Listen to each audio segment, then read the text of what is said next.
Hello and welcome to this webinar delivered by the ISM Trust. I'm Maria Visitiu and I'm Member Engagement and Events Officer at the ISM. And today I am joined by research consultant Dr. Kathryn Williams to discuss how the UK and EU trade agreements are affecting musicians after Brexit. Before we begin, we have a few points for you. You should be able to see us and the PowerPoint presentation displayed on your screens, but we can't see you or hear you. If you experience any technical difficulties, such as sound quality, please let us know in the chat box and we'll make attempts to resolve the issue. If you think of any questions during this webinar, please let us know in the questions box, in the Q&A box, and we will leave some time at the end to answer as many of them as possible. The webinar is being recorded and will be available to view on the ISM's website at ism.org/webinars. Now, without further ado, I will hand over to Kathryn, and I hope you enjoy this webinar. Thank you very much, Maria. Somebody has just said that they're not hearing anything. That's fine. You've got that sorted. I'll just try and deal with that. Yes. Okay, I'll leave that to you then. So hello and welcome to this webinar. In this session, I'm going to cover some of the main changes that could impact your work as a travelling individual musician. With the deal being signed barely 2 weeks ago, there are some areas that haven't quite been brought to light, and therefore some advice isn't available at the moment. So today is a capture of what we know on the 11th of January 2021. What we do know is that the creative industries have been largely excluded from the service annexes in the agreement, which means that it's up to each EU member state to decide the conditions for granting work permits or allowing any exemptions. Last week, the UK government claimed that their proposal for ambitious provisions for musicians and artists were rebuffed by EU negotiators. However, if you read The Independent over the weekend, you'll have seen that a source on the EU side has said that it was, in fact, the UK that rejected their proposal. Regardless, and maddening as it is to get an ounce of truth at the moment, this isn't a session that will engage with those kinds of issues. This will be a purely practical session, and I hope that it helps by giving you some information that might come in handy when cross-country travel and work resume. What a beautiful day with that will be, won't it? When we can play our instruments and see other humans again. So the end to freedom of movement means that there are new barriers to both sides. And by movement, this means this applies to goods, people, data, services, and so on.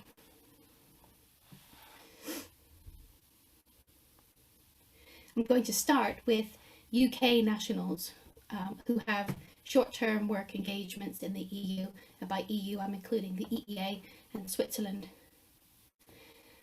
Due to the UK leaving the customs union and single market, UK citizens are now seen as third country nationals. They join the likes of other citizens from America, Australia, Canada, New Zealand, South Korea when travelling to the EU.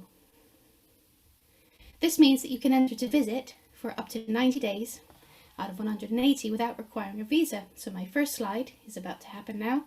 So it's very important here to distinguish the language around visas. So a visa allows entry to a country and a work permit allows work.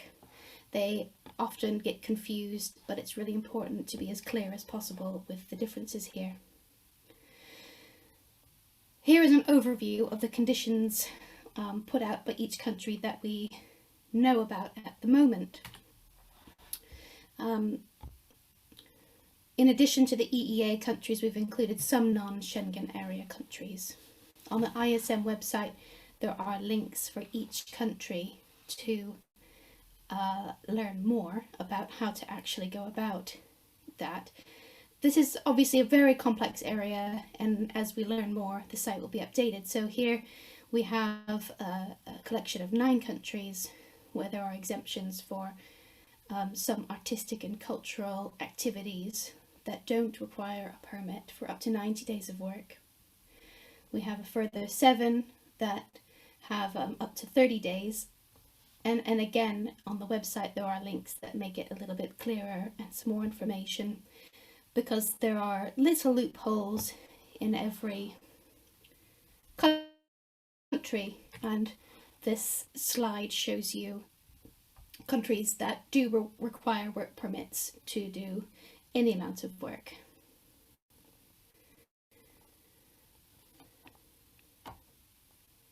And again, I think there's the link in the chat now that you can go to. However, there are some overarching rules for the entire block that requires on the day of travel to have 6 months validity on your passport, which was issued no more than 9 years and 6 months ago. Again, with the visa point, you can visit any of these countries for 90 days out of 180. That can sound a little bit confusing. There's a calculator that I think Maria will put in the chat, which might help to just try and work that out. Because entering the EU, your details will be saved, and so the amount of time that you are there will be calculated.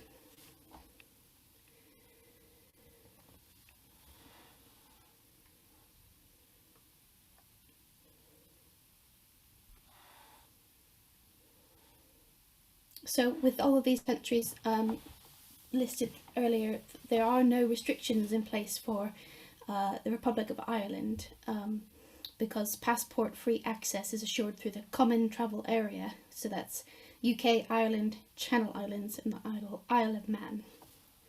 As third country nationals, there's no guarantee that you'll be admitted. So, for example, if a border official doesn't believe that you have enough money to sustain your proposed stay, you could potentially be turned away. And what it actually means by evidence of funds is very difficult to find out what actual monetary amount that means. I've done a bit of digging and I found through the Netherlands immigration site that this equates to 55 euros per person per day. So that's, I guess, a small indication of how much money you need to be able to show that you have to be able to come in. Now, in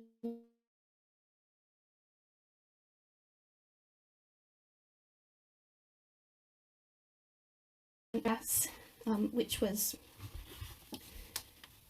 just coincidence that Brexit has just predated this, because the UK was going to take part in it. It's where you need to apply in advance to visit a country or region, pay around €7 for a 3-year clearance to be able to enter these countries.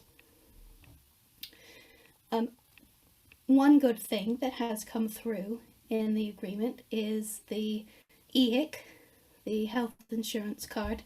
So we've had a guarantee that existing EHICs will be valid until the expiry date, and they will be replaced by the UK Global Health Insurance Card.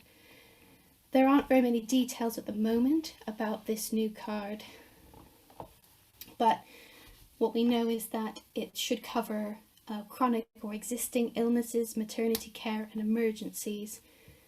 Nevertheless, travellers are advised to take out their health insurance before going away. The other thing is mobile phone roaming has ended now.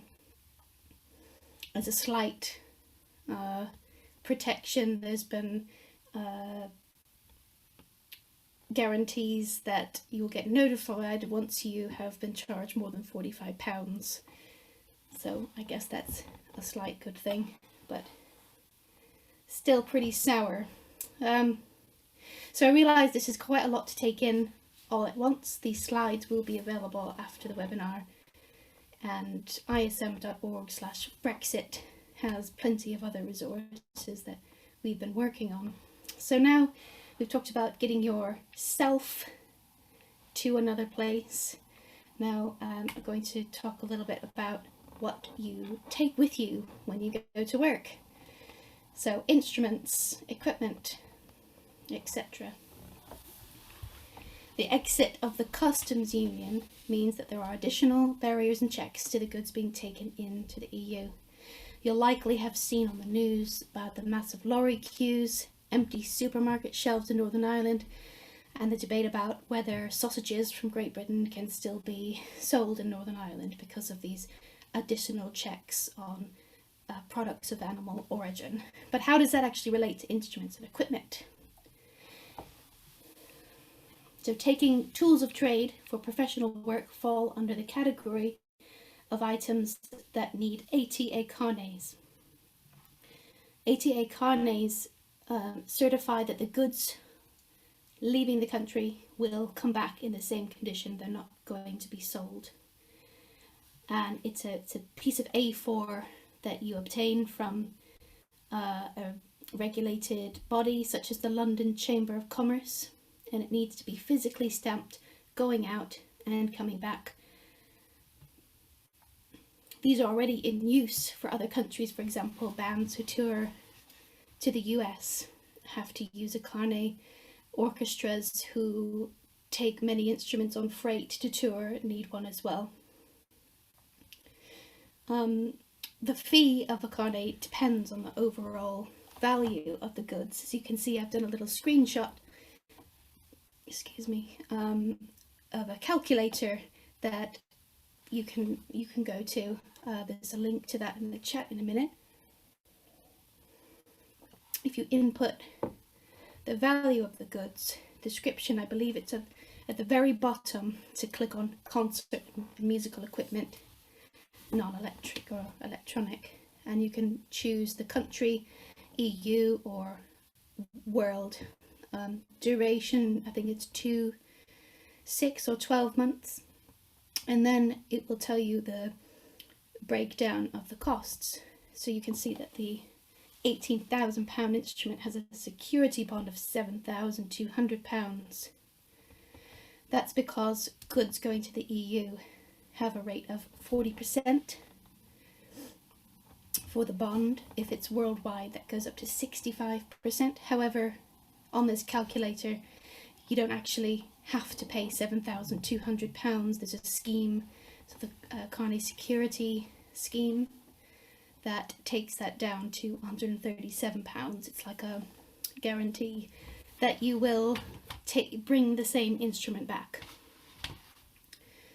I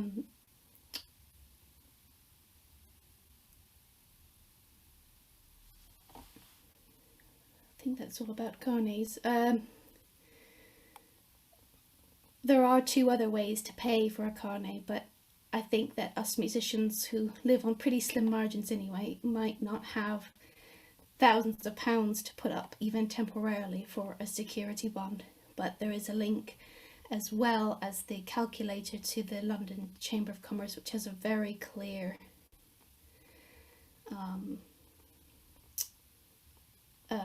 explanation. There's a question: what would happen if an instrument was accidentally damaged whilst away? Well, I think if it still comes back, I think that is fine. As far as I know, I think that would fall. I assume that you will have instrument insurance, which is a separate matter.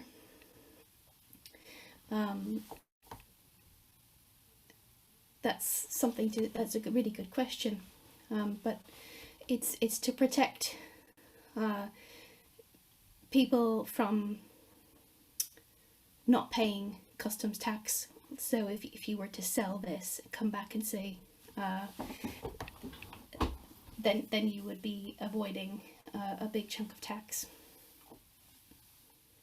But I shall look into that about accidental damage. But I'm sure that if it's still coming back, that's the main goal. Something else about do you need a carnet if you're away in Europe long term? I'm not sure what you mean by how long term is. A carnet can be valid only for up to 1 year. If you were still away and still crossing borders with the items, then you would need to Oh, I see. So this is for moving abroad. So this is for temporary movement. So I think if you're moving somewhere permanently, this isn't something that you would need to do. Okay. Now on to something called CITES, which is the Convention on International Trade for the I haven't got the thing with me, but it's for protected and endangered species. This applies to musicians who have instruments that contain protected or endangered bits of animal, so Brazilian rosewood or elephant ivory, for example. These are called Appendix 1 items. Now they'll need to apply for a musical instrument certificate to take that instrument between the UK and the EU, and also Great Britain and Northern Ireland. To apply for a musical instrument certificate, the application is free, and there are links to the application form on the ISM website, or you can just Google musical instrument certificate application and it should take you to the correct page. As I said, it's free.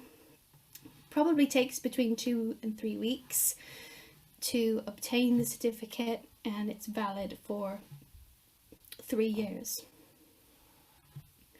So it starts by sounding quite easy. However, the application form is a little bit complex because it's the same form for cello, say, as it is for a live animal. So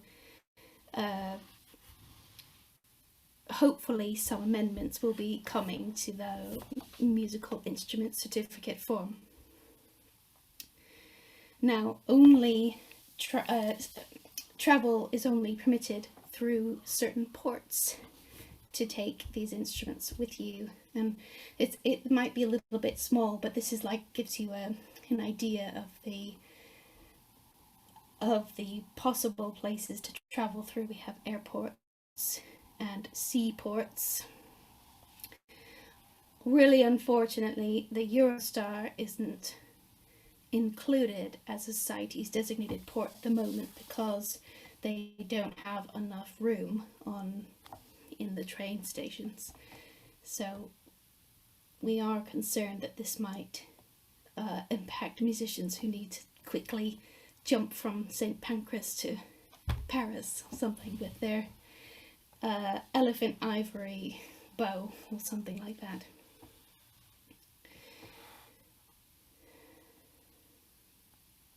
So again, this is quite a lot to take in. Oh, let me just have a look to see if something about mammoth or elephant. So yes, it is a little bit confusing to find out what your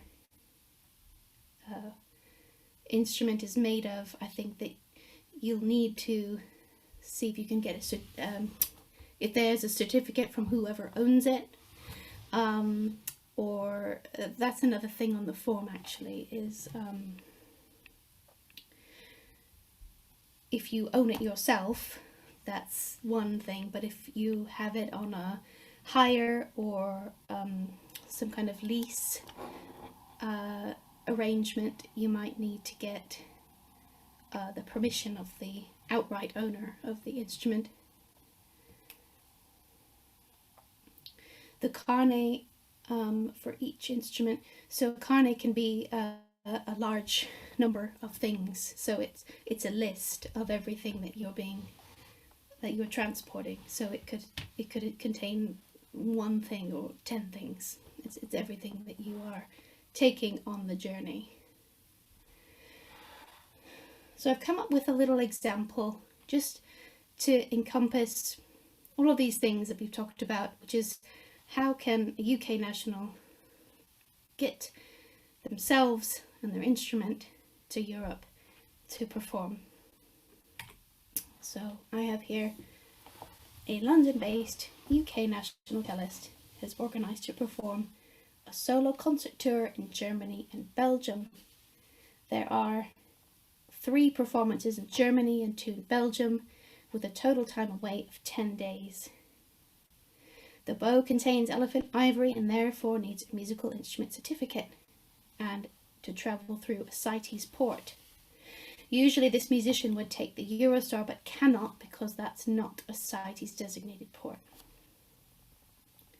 So they would need to apply for a MIC, allow at least 2 weeks for that to come back, apply for a carnet from the Chamber of Commerce. This came out with the calculations there, 12 months used for EU only at £232, and then to arrange the travel through CITES ports, both sides. We do know that all airports in Germany are CITES designated, and there is a link on the Travelling with Instruments and Equipment page on the ISM website that takes you to all the ports in the EU that are CITES designated. We know now that Germany and Belgium don't require work permits for fewer than 90 days, although Germany is still to be confirmed, fingers crossed. But the musician really needs to bring letters of engagement, the proof of finances that I said about, and return travel tickets to show, just in case, and also to allow each time extra time for each journey for the additional customs checks. Another matter that we are looking into is social security deductions. EU member states will decide whether to opt in to cross-border workers and employees being liable to pay social security contributions in one state at a time. This would avoid some of the duplication of social security rules and additional costs. HMRC have told us last week that a full list of countries' positions on this will be available at the end of January.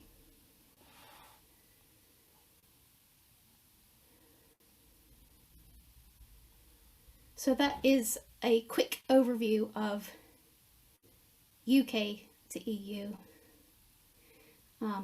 I'm going to just have a look to see if there are any questions on what I have said before I go and attempt to explain about the other way round, EU to UK.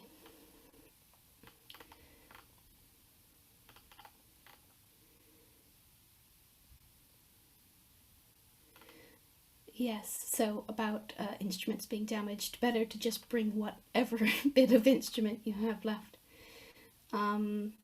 Yes, Norway, visa-free, the website is 14 days. I was just trying to find a way to put them in a clear way on the slide, but yes, always go to the site for these little niggly little differences. And carnets, if the value is less than £1,000, and that yes, there's another question about carnets, about a minimum value of an instrument. We actually put a question just like that to the House of Lords a couple of months ago, and don't actually get a super clear answer about like a minimum threshold. So for example, I'm a professional flute player usually when I'm not researching Brexit, and I've had conflicting advice. Someone has said I could probably get away with it because it's so small, and someone else said, oh, there's no way, because in some countries they will be very strict. If you're coming in for professional work, you technically, this is your tool of trade, you need to have this document. So that's something that we are working really hard on and digging around on to try and give you as clear an answer as possible. But what we have to do is just give you these bits of information in case you do need it. And the London Chamber of Commerce, as I said, their website is very good, very clear, and you can be in touch with them as well.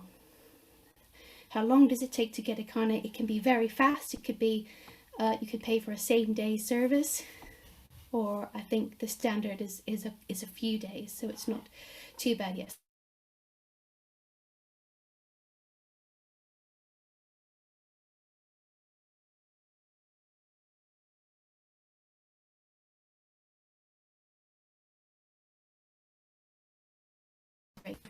I think that it's if you put sort of your violin with, so once you start the application process, you'll see that you actually have to put quite a lot of information about each item. So you'll be putting the brand, the color, the weight, the dimensions of each thing. So just so that they can be sure that you're taking the same thing away that you're bringing back. Whether that, I don't think you need to add sheet music, because that's sort of not the tool of trade as such. And if your instrument's considerably more, so there's the link up above from a couple minutes ago with a calculator, so you can change that around. It's quite fun to pretend you have a £2 million instrument and see what that comes to. Okay, but yeah, I will come back to more questions in a little while. So yeah, really good, Sebastian, about the 90 days within 180 is the Schengen area countries. So that's the calculator that we put up as well. Just definitely puts a little bit of a damper on. You just need to keep track of how long you've been in each place, I suppose. So an overview of EU to UK, and I'm only covering today short-term engagements. I'm not getting into the points-based system today. I think that would just do all of our heads in.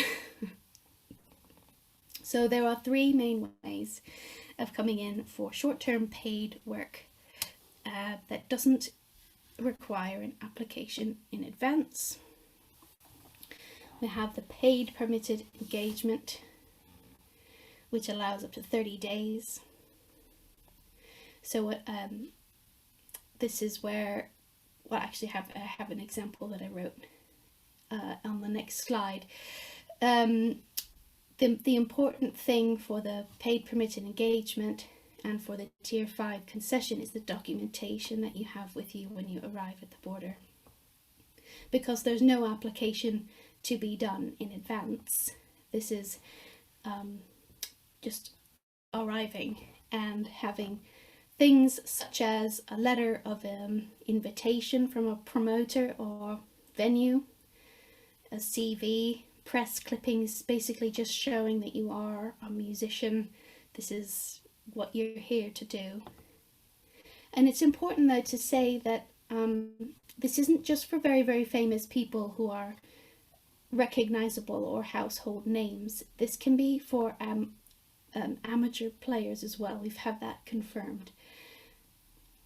If you think that the official who's meeting you wants to find any reason to not believe that you're here to genuinely play your instrument for a certain amount of time, just think, what would they need to see in order to believe you?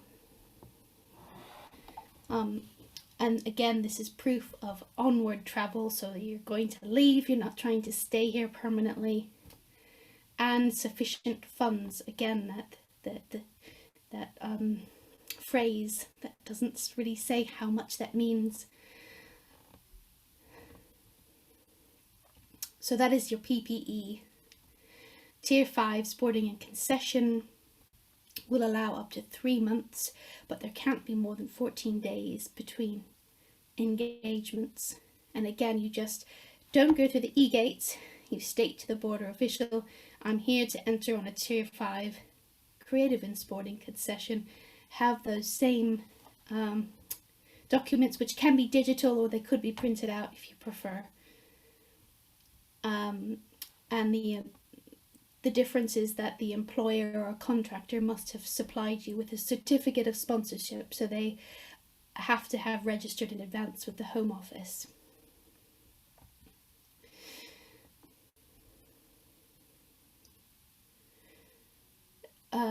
The permit-free festival is a list of included festivals. It's not a massive list, and it just means that the standard visitor rules apply. So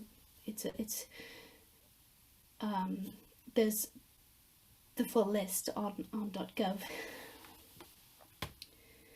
So someone has asked, what if the stay in the UK is longer than 3 months with more than one employer, including one that's a permit-free festival? Would the artist need a working visa for the whole period? I guess that I would probably need to know a little bit more information about each engagement. So if the stay is longer than 3 months and you're not going to leave the country between then none of these will. The PPE, no, because that's only 30 days. The tier 5, that's only 3 months. So there's the full tier 5, which is 12 months, but that does require an application in advance. And the application fee, I believe, is £244, plus a health surcharge of over £600. So if you're going to be staying here with various work with, I think that the fewer than 14 days engagement also applies to that. If you're working basically solidly for a year, then that would be the best choice for you. But again, I think with that question, Beverly, I'd like to know a little bit more about the specifics with that, because permit-free festival, yeah, I think I just need to know a bit more about that one. That's okay. Okay, thank you. 4 months in total with 2 opera engagements, not leaving the UK in between. So it could be that you get 2 tier 5s. Some people have to do this where they have their first opera run, they leave the country for an afternoon, and then they come back on their second tier 5 concession. That's actually something that's been pretty well documented, of people having to sort of pop out for the day to another country and come back.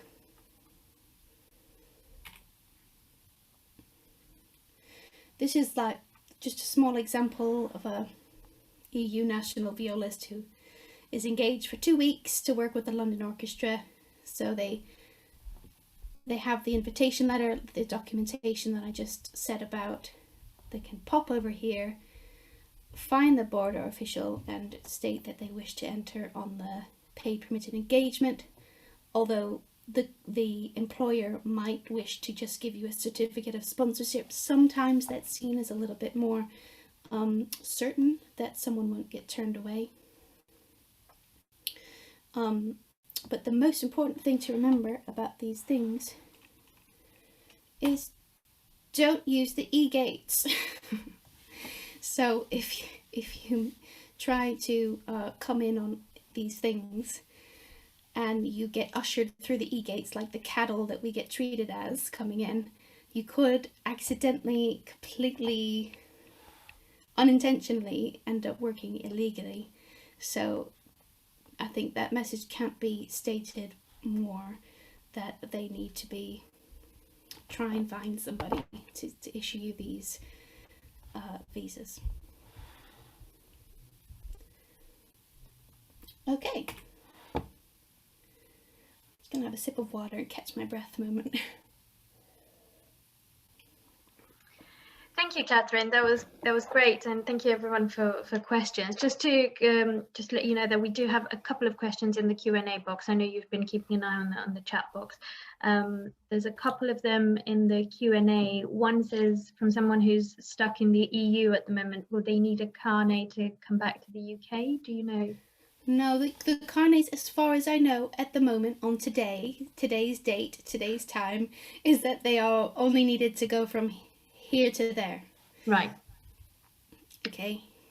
So you don't need that to come back. Super. Well, great news for someone in the EU. And do you know anything about instruments that are of historic value and already have a passport? Do you know if they need a carnet? Okay, so I think that kind of overlaps the there's a musical instrument certificate. And there's also the traveling exhibition certificate.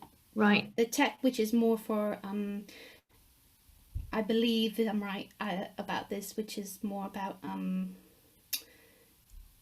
old historic traveling passport things for older instruments. Mm-hmm.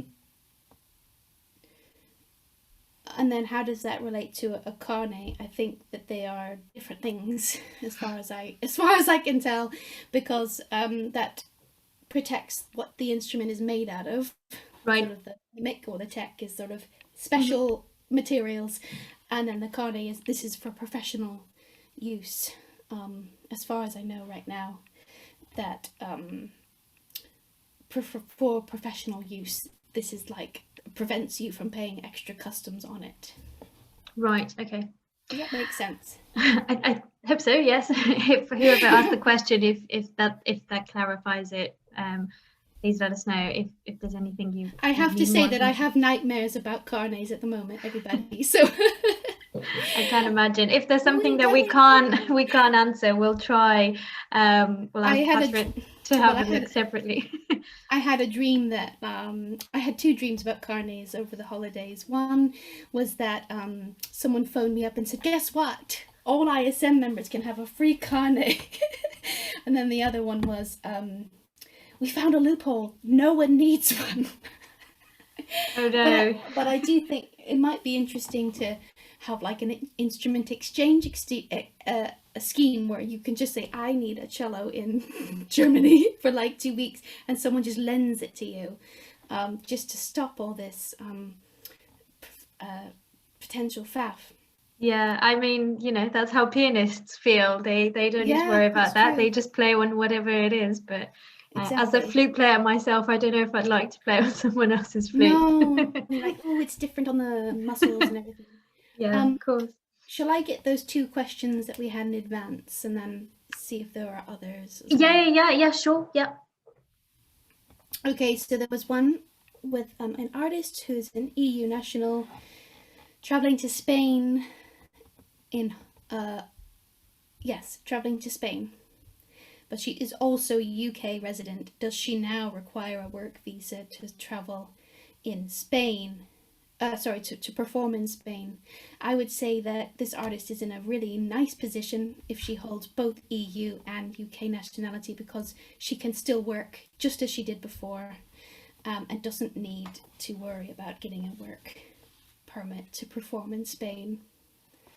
So that's a nice one. And then the other was about freelance teaching and performing in the Channel Islands, and if that's affected by Brexit. But again, this is nice news that the Channel Islands are included in the common travel area, so nothing changes between, I assume that you mean between sort of Great Britain and the Channel Islands.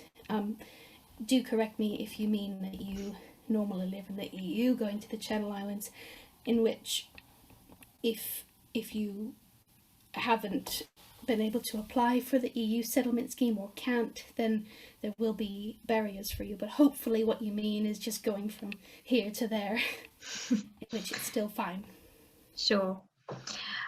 We got another one from someone saying about the PPE and the Tier 5 from EU to UK. Do these allow for multiple entries to the UK during the relevant period, or is it a once in and out only? As far as I know, you can, so let's say you have a 3-month Tier 5 and you're here for 3 weeks, you go home for a week and want to come back on the same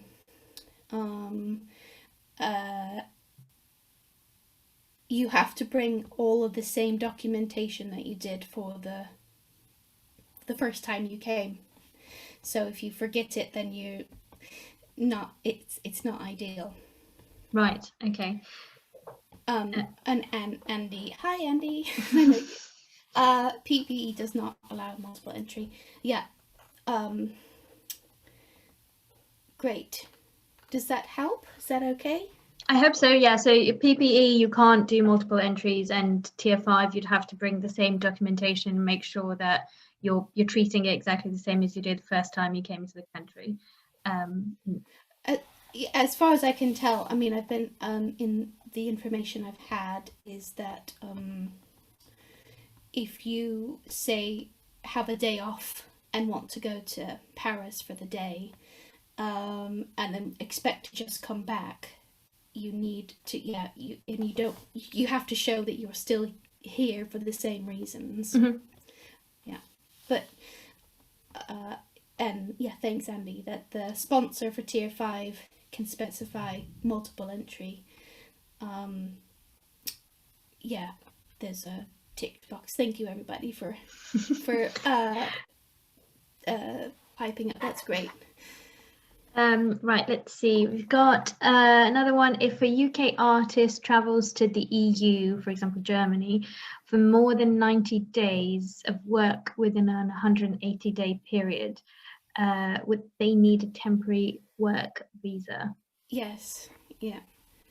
So we don't, as far as I was before I started this webinar, we didn't have the full explanation of the exemptions for Germany, but I can't imagine it would be more than 90 days. So you would have to, anything basically more than 90 days, it requires extra layers of admin and applications and costs and things like that. So another question is how much of these rules apply to EU nationals based in the UK in terms of working permits? So if you are an EU national already here and you have been granted your pre-settled or settled status through the EU settlement scheme, then you don't have to worry about any of these things. You can still flit about as you did before. All of your rights before the end of the year are still there. Great, that's great news. So, lucky you. Same with the other way around. If you were already in the EU and you did your relevant application, then you're good as well. Someone's saying, are you allowed to travel with CDs, or I'm guessing any kind of merchandise to sell at concerts, or do you need a permit for that? Do you know? That would fall under a different category. I'm sorry I didn't include merch today. I haven't got my head around the merch side of things. If someone knows about merch, that would be amazing. But yes, that couldn't be under a carnet because it's not coming. Well, hopefully you've sold your CDs and they're not coming back. But yes, that would have to be a separate declaration form that you're taking things to sell. Sure, of course. And do you know when the decision on Germany is expected to be released? I wish. I do wish. I guess it's a funny time at the moment because we have this dual situation of COVID travel restrictions and Brexit. So in a way we have a little bit more time to sort of work out what every country wants before people are going to work. I know that I wish people could go to work now, but hey ho. No, I don't know. There's rumours all the time about timescales. Another very good question. Do you know if the carnets apply for kind of business or pleasure? So someone's asking about getting the instruments serviced in Paris, but I'm guessing it will be the same.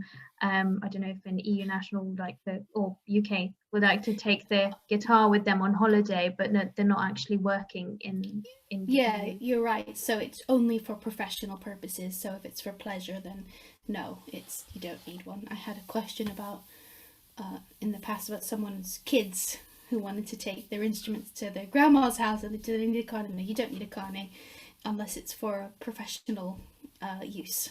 Right, okay. Right, we've got quite a few questions. If we don't manage to answer all of them, just because there's quite Yeah, a few, we'll attempt to answer them afterwards. So we'll still get a record of all the questions, and we'll liaise with Kathryn to be able to answer them. yeah. So please I would, don't hate us if we don't get to your question. yeah, please, and if there's a question that might need a bit more detail or a bit more research, then is it okay for them to email the events address? Yeah. For Or the my personal address. You might receive a confirmation from my email address, or the membership email address, which is membership@ism.org. Somehow it will get to Kathryn or someone who'll be able to assist you with this. I have to say I have a few more days of work left before I go to give birth, so So we need to take advantage as soon as possible. I can answer questions in the next few days. So we've got another question about someone saying if they have an EU passport, so if they're an EU citizen, do they get exempt from needing a carnet for the instrument? Oh, good question. Going from here to there, I assume. I'm guessing yes. Again, I've said how nightmarish carnets are for me at the moment. I would have to check if there's a difference between the thing going there, regardless of the person's nationality, who is taking the thing. Does that make sense? Mm-hmm. Because there's the information I've seen is that it's just about the goods temporarily being taken from one place to another, and I haven't seen a clarification on if it matters where you're from and where you're taking the thing. So do send that one to me and I'll answer that. Great. And you also have some questions about tax. So I don't know how much you can help with that, but there's someone asking about the double taxation. And there's also someone asking whether the individual countries' taxes will change, how much tax they withhold since Brexit. Is there something? Yeah, so like we said, we had a webinar with HMRC just last week, and they still don't have the list of countries' positions. So you know, I check HMRC. I wouldn't say daily, but very regularly to see if there's an update, and I haven't seen one today. Yeah, I haven't seen that. So we're just going to have to wait on HMRC on that. I'm yes, guessing. I mean, some countries are reported to have said, like, so France have said we're going to do double deductions, but we don't know a full list yet of how that's actually going to work. But the A1 form, which is the form that prevented this from happening, I don't know if I mentioned this earlier or if I forgot. They said in the webinar last week that A1 forms that have already been issued are valid until their expiry date, and some countries will accept new A1 forms. So again, we just don't know at the moment. I don't know. Maybe someone else does. I mean, we've received some questions about the A1 certificate, so I'm guessing that just covers it. We're going to have to wait on that a little bit until we don't yet know which countries accept the A1 certificates and which don't. Someone's asking about the new Frontier Worker Scheme. That ring any bells? And how much would an EU-based artist have to have worked in the UK before January the 1st, 2021 to qualify for a new Frontier Worker Scheme? Oh, I see. Yes, so the Frontier Worker Permit is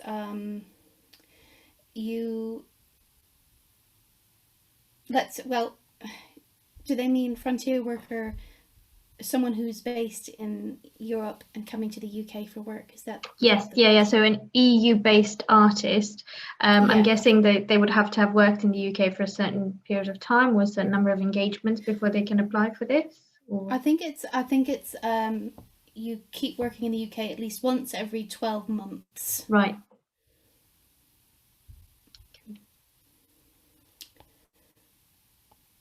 There's no fee to apply for that, which is good.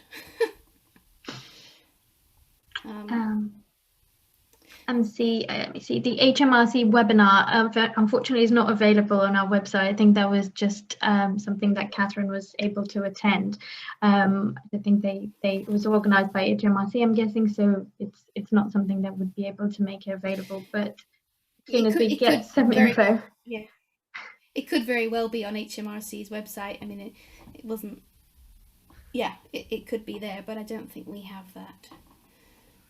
But as soon as we know any information, we'll make it available for everyone. We'll let our members know.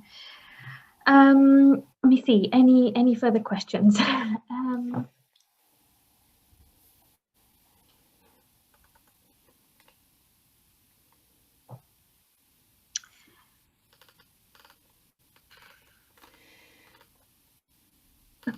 Well, I think we've covered quite a bit.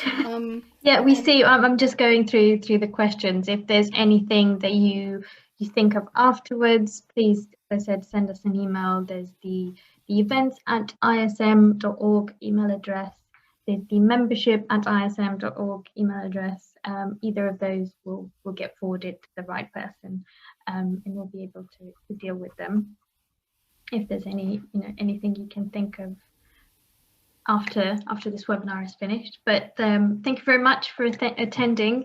Thank you very much, Kathryn, for your in-depth knowledge sharing. Thank you. I mean, I have to say it was pretty nerve-wracking to do this because, you know, there's no solid ground here at the moment, I don't think, for anybody. It's sort of very shaky, and I'm constantly worried I've misread, misinterpreted, whatever. So, yeah, so hopefully we feel like some kind of solidarity with each other, that we're just trying to work out the puzzle the best that we can. So good luck, everybody, and, you know, there'll probably be more webinars in the future. Yes, anything that, as I said, there's information on our website. After Kathryn goes on maternity, our legal team should be able to assist you with any inquiries. So if you are an ISM member, you can contact the legal team if you have any questions, and they should be able to assist. And in the website, as we mentioned, and as soon as we know any further developments, such as A1 and HMRC and anything, we'll let you know. So keep an eye on the Brexit page on the website. So again, thank you very much. Thank you for your feedback. I'm glad it was helpful, and we hope to see you at another webinar soon. Hopefully not as Brexit centered and Brexit with more good news of some form. So thank you very much. Hope you have a lovely afternoon, and thank you, Kathryn, again. Take care, everybody. Bye-bye.